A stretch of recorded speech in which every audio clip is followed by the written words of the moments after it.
ভারত, চীন, রাশিয়া নেতৃত্বাধীন জোট ব্রিক্স ইরানের পক্ষে অবস্থান নিয়েছে। পাশাপাশি ইরানের বিরুদ্ধে ইসরায়েল ও যুক্তরাষ্ট্রের সামরিক হামলার তীব্র নিন্দা জানিয়ে বিবৃতি দিয়েছে জোট। এমন খবর প্রকাশ করেছে আল জাজিরা। ব্রাজিল, চীন, ভারত, দক্ষিণ আফ্রিকা, রাশিয়া সহ উদীয়মান অর্থনীতির দেশগুলোর একটি জোট ব্রিক্স ইসরায়েল ও যুক্তরাষ্ট্রের ইরানের বিরুদ্ধে সাম্প্রতিক হামলার বিষয়ে গভীর উদ্বেগ প্রকাশ করে এটিকে আন্তর্জাতিক আইন এবং জাতিসংঘের সনদের লঙ্ঘন হিসেবে বর্ণনা করেছে তারা। 24 জুন ইরান ও ইসরায়েলের মধ্যে যুদ্ধবিরতি কার্যকর হওয়ার পর জারি করা এক বিবৃতিতে ব্রিক্স ইরানের শান্তিপূর্ণ পারমাণবিক স্থাপনাগুলোতে হামলার সমালোচনা করেছে। তাদের মতে আন্তর্জাতিক আইন এবং জাতিসংঘের পারমাণবিক নিয়ন্ত্রক সংস্থার নিয়ম লঙ্ঘন করে হামলা পরিচালিত হয়েছে।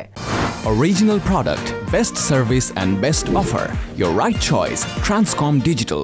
জোটটি যুদ্ধরত পক্ষগুলোকে কূটনীতিতে ফিরে আসার আহ্বান জানিয়ে বলেছে, পরিস্থিতি উত্তেজনা মুক্ত করার এবং শান্তিপূর্ণ উপায়ে তাদের মতভেদ নিরসনের লক্ষ্যে আলোচনার বিকল্প নেই। ইরান ও সংযুক্ত আরব আমিরাতও ব্রিক্স সদস্য।